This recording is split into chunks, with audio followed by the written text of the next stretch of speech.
All right, can everybody hear me? Yeah. Good. I'm so excited. I have a friend who said that she does not see America as a melting pot. She sees it as a buffet. She said, in melting pot, everybody just mixes in together, but some melting pots shouldn't be together. I said, but with a buffet, you can pick and choose. You get to see lots of different things. And when you pile your plate up and you get to see everything on it, you're like, yeah, baby. Can I come back for seconds? That's a little bit of America. The names were Harriet Tubman, Martin Luther King, and Frederick Douglass. Harriet Tubman, Martin Luther King, Frederick Douglass. Those were my 3 black people I ever learned about in school. That was it. I only had 3. That was all that I'd ever learned. By the time I got to high school, though, I began to have an awakening. It was a kind of a quiet awakening, but it was an awakening. And it was in my 10th grade year, around 1980. We're into the 80s in almost all of these stories right now. Not a millennial has been up on the stage. Well, and so I was at Annandale High School. I am an Annandale Adam for anybody else that knows about us. And I liked being there. I was used to being there. There were only 13 African American students in the 2,000 students that were there. That was all that was there. But I was having this quiet awakening. Now, when I originally told this story to my dear friend Jessica, I got things confused, which is what happens when you are no longer a millennial. And I had to go back and I went, I just completely inverted all that stuff. So now you get the truth. And whatever I told Jessica was a dead lie. So part of what was happening at that time is there was this beginning of this little rise that I could be a part of. You see, it was at a time where there was no holiday called Martin Luther King Jr. holiday. But people wanted to have that holiday. So around 10th grade, somehow or another, I got permission, or not, to get onto a subway and make my way over on a weekday during school hours on a January day down to DC for Martin Luther King Jr. rally. To be able to make that a holiday. It was amazing. Remember where I went to school. I got off the subway. Black people everywhere. It was exciting. I had never seen that many at one time. I mean, I went to church, but that was something different. This was like, wow. I was so excited to be there. And I was like, me, my people. And I listened to every single speech. I heard all the singing, and I was just arm in arm, and we were all there. And then Stevie Wonder walked out. And he started to sing, happy birthday to ya, happy birthday to ya, happy birthday. Okay, y'all are acting like white people now, because ain't not a nail one of y'all got it. I heard a little bit somewhere around there. I just don't know where it came from. All right? So just so you know, it's a cultural thing. Once you start singing it, everybody sings it with you. All right, I'm going to try it again. Here we go. Happy birthday to ya. Happy birthday to ya. Happy birthday. That's enough. All right, very good. That was good. And so we were there, and I was just amazed. And I think that began that process. But not only that, my mom had started to just push a little bit. And some things had happened. Roots came out. We'd already heard that once. But Roots came out. Now, just so you know, there's some people that weren't happy about Roots. Some black folk, like my mama, was like, why they put all our business up on the television? Because you have to remember, up until that point, we didn't talk about slavery. And we certainly didn't put it on our television. So it was a big deal. It was also a big deal that genealogy came out. So I was telling my friend Molly the other day, when we really started doing genealogy, everybody did genealogy, and everybody was related to a prince or a king or a queen or something Everybody. My family was a princess. And she volunteered to get on a ship to come to America. I said, Mom, it's the dumbest woman I've ever known. I don't even hate this woman. But my mom also she knew my artsy side. And so she opened up the door and started taking me to plays or exposing me to plays. Indazaki Shange wrote for color girls that believe in suicide when the rainbow is not enough. Amen. And she bought me the book of all the monologues. And I used them in forensics and won, because ain't nobody know any black people, so it was good. She took me to see Bubbling Brown Sugar. She took me to see Yubi and these wonderful musicals. And I had the Harlem Renaissance turned on for me. So I went to the library. I was one of those kids that was given library time. I could do the library duty and shelve books. And pretty much if I had a study hours, I was in the library. If I just needed a place to go, I was in the library. And so I got to see all the books, and I found these books. See, I already knew about Paul Laurence Dunbar. My mom had taught me about him, African-American poet in the late 1800s, early 1900s. I already knew about James Weldon Johnson and God's Trombones. And that was because we performed that at our church. Now, if you don't recognize these things, I'm helping you get, what was that word, Bonnie? Getting woke. Mm-hmm. So you're getting woke a little bit. But then I found Arnold Adolph. And Arnold Adolph had done an anthology of works. And I opened that and, I found Nikki Giovanni, Cotton Candy on a Rainy Day, Gwendolyn Brooks. I found James Baldwin. As a matter of fact, I just started pulling everything I could do to just read these other people. And there was a James Baldwin book that came in. It was a new one underneath, I'm going to give you the wrong name, so I'm going to try. But a new book that came in. I was in the library first to get it. I grabbed the book up, and the library said, no. No, that's not appropriate for young people. Well, she should have never told me that. So I went home and I told my mom that a book was banned. And my mom went to the store. She went to Giant and she bought the paperback version and brought it home, gave it to me and said, you read it. It was very inappropriate for people like me. And then she read it afterwards, but she felt like I needed to make those decisions, not somebody else for me. And so she cultivated that. And so I was growing a little bit of a fire inside of me, a fire for learning, and it was exciting to me. Well, I was at the house, and I was bored. And in my boredom, I usually pick up a book. I like to read. So in my boredom, I'm looking for a book. I looked at my mother's books, and they all look boring. So I go into my dad's room. My dad's room is an explosion. You can barely walk into it. And he's got books everywhere, just everywhere. And so I knew that at least if I walked in there, I'd find something about history, because Daddy and I liked history. And I went in and I caught a surprise. Now, later on, I found out that this was a borrowed book from my aunt and uncle and was supposed to have been returned. It never has been. And it's still at my house. But I picked up the book, and the book was called The Black Book.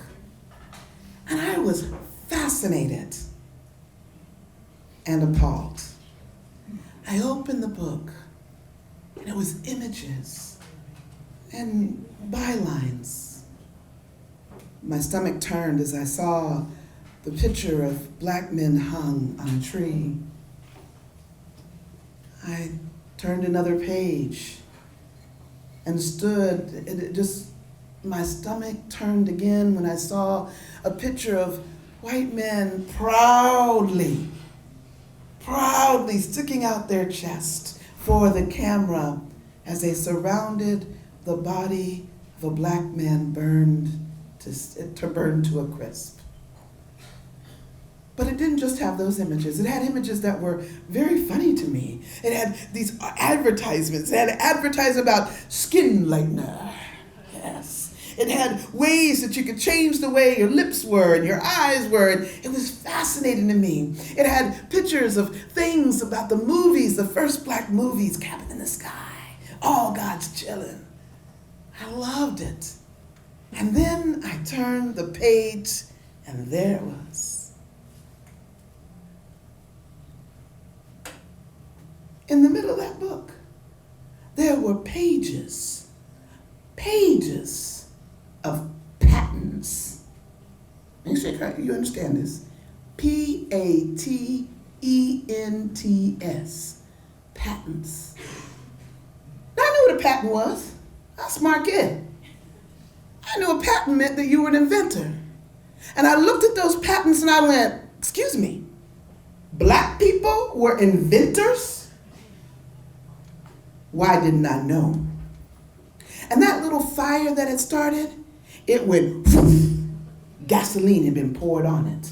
Because I understood one thing. You see, in history, we were always taught about who had contributed. You know the names. Thomas Edison, Ford, and not the president. I can't remember the other guy. Henry, there we go, Henry. And all these people that created, and they were all such important contributors to our country, because when you contribute to America, you are good. And never once had anyone ever showed me a person that looked like me, as if we had never contributed. The fire was hot. I couldn't wait to get to school the next day. I couldn't wait. And I couldn't wait to get to history class. That was my favorite class. Had my favorite teacher, Mrs. Elliott.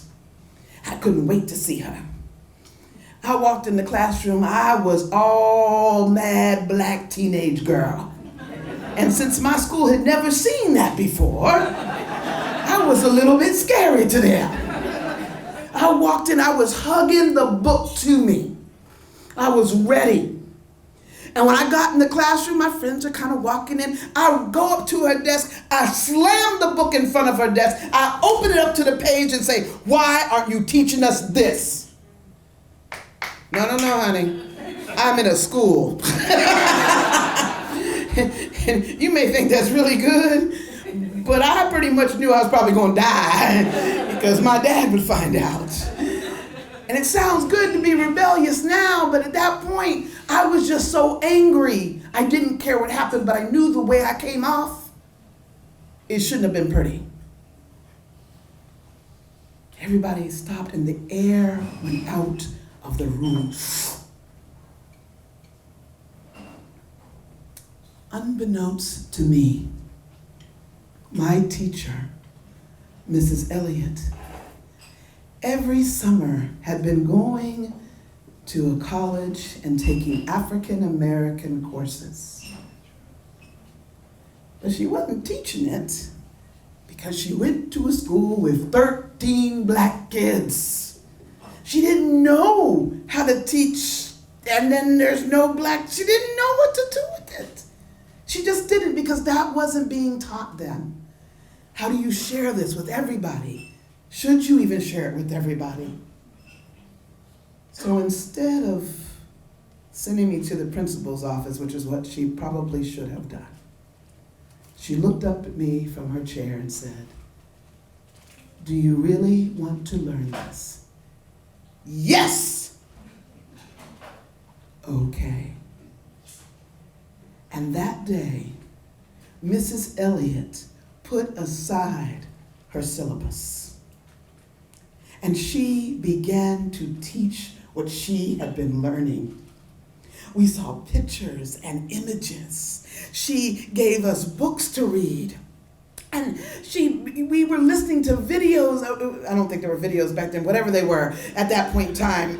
They're probably like slides that you turn around one or the other. But anyhow, we were listening to those, or whatever. And so we were listening to this, and I was amazed, but it wasn't just affecting me.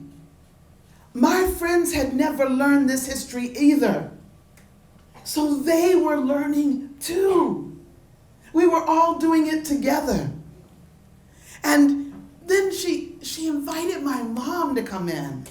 She invited my mom to come in and talk about segregation. Talk about what it felt like to have to drink out of a colored only fountain. how it felt to have to go from Falls Church, Virginia, and be bused over to Dunbar High School in Washington, D.C., because that's the only school you could go to. That you had to go in a colored-only bathroom. And my friends looked at me and my mom and they said, but that can't be right. She's your mom. We know your mom. Because my mom was like their mom, they thought. PTA and doing a little work.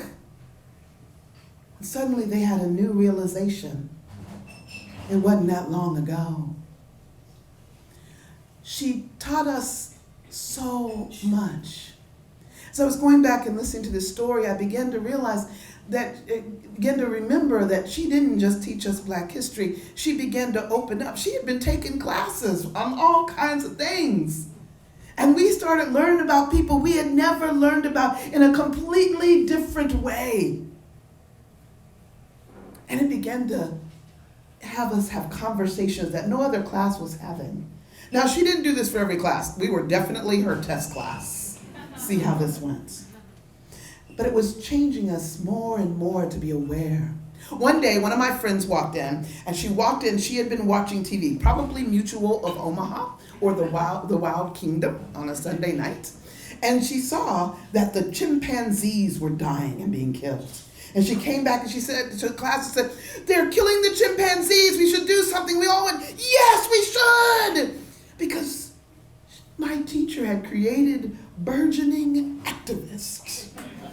We went to the World Wildlife Foundation. We called them up literally on the phone. What can we do to help? We set up a meeting at the headquarters, got out of school so we could go do it. It was school approved. And then we had a fundraiser to raise money for the chimpanzees. We changed. I changed.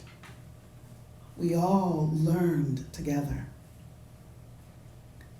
I think about that moment when I had a calm little campfire, well tended by my mother, that suddenly turned into a wildfire and was ready to devour and burn everything in front of it, to be filled with anger and hurt. I had a moment that I could have just lived like that. But a really good teacher who took that wildfire and helped it to come down a little bit till it was manageable, but she never tried to put it out. She always made sure I had a fire to learn more about my people, about your people, about us, America.